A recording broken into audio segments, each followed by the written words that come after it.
Boa noite, senhores. Vamos falar agora de um assunto muito importante dentro da esclerose lateral amiotrófica, que se trata do diagnóstico diferencial. A importância se baseia pelo fato de que o clínico ou o neurologista ou o especialista que esteja avaliando o caso, ele deva ficar atento a outras possibilidades, tendo-se em vista que a esclerose lateral amiotrófica ainda não possui uma cura e algumas outras condições possuem cura ou pelo menos um controle satisfatório. Bom, após um minucioso exame clínico neurológico, que muitas vezes já pode diferenciar o diagnóstico diferencial, né? Você já consegue diferenciar às vezes com a história clínica. Você deve lançar mão de ressonância do neuroeixo, ou seja, do crânio ou da coluna cervical, para afastar lesões que possam mimetizar, ou seja, imitar a esclerose lateral amiotrófica, tais como lesões encefálicas difusas, hidrossiringomielia, que é uma dilatação do canal central da medula, né? Todas essas lesões aí, elas podem gerar tanto sintomas do neurônio motor superior quanto do neurônio motor inferior. Dentre essas patologias, né, nós não podemos esquecer de uma doença chamada mononeuropatia multifocal progressiva com bloqueios de condução. Essa neurite, né, com bloqueios de condução, ela possui um quadro clínico muito semelhante à esclerose lateral amiotrófica, porque ela não dá alteração sensorial, ou seja, ela não dá alteração de sensibilidade, assim como a esclerose lateral amiotrófica.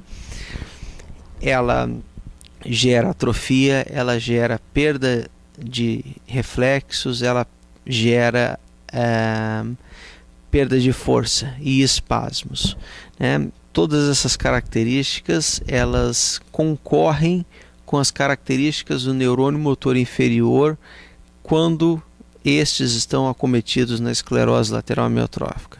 Então, a mononeuropatia multifocal progressiva com bloqueios de condução é um diagnóstico extremamente importante. Por quê?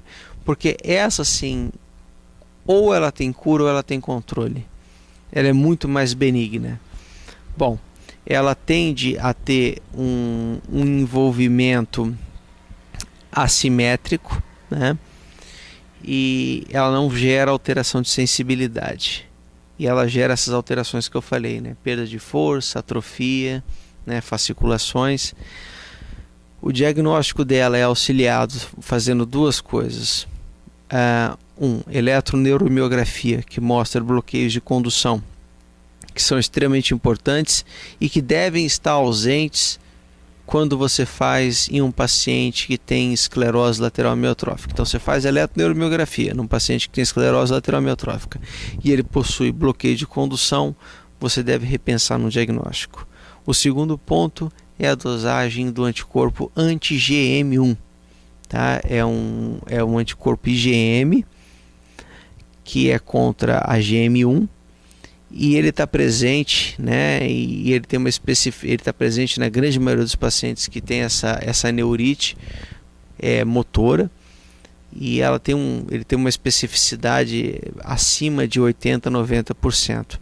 Então esse exame deve ser pedido quando o paciente ele apresenta principalmente sintomas do neurônio motor inferior. Quando ele possui sintomas do neurônio motor superior, ou seja, espasticidade, reflexos aumentados, sinal de Babinski, que é quando você raspa o pé do paciente, o dedão levanta, os outros artérios abrem, ele não é um diagnóstico que costuma ser tão pensado. Uma outra coisa é que essa doença ela tende a ser mais insidiosa que a esclerose lateral amiotrófica, ela tende a durar mais anos. E a grande importância é que ela tende a se reverter ou ser controlada com o uso de imunoglobulina ou de ciclofosfamina, ao contrário da esclerose lateral amiotrófica. Bom, Existem inúmeras possibilidades de diagnósticos diferenciais dentro da esclerose lateral amiotrófica. Dentro do quadro clínico do paciente, não deixe de investigar, porque a partir do momento que você fecha o diagnóstico de esclerose lateral amiotrófica, você está fechando o diagnóstico de uma doença incurável. Bom, foi um prazer em falar com os senhores, espero que tenha sido de valia. Uma boa noite.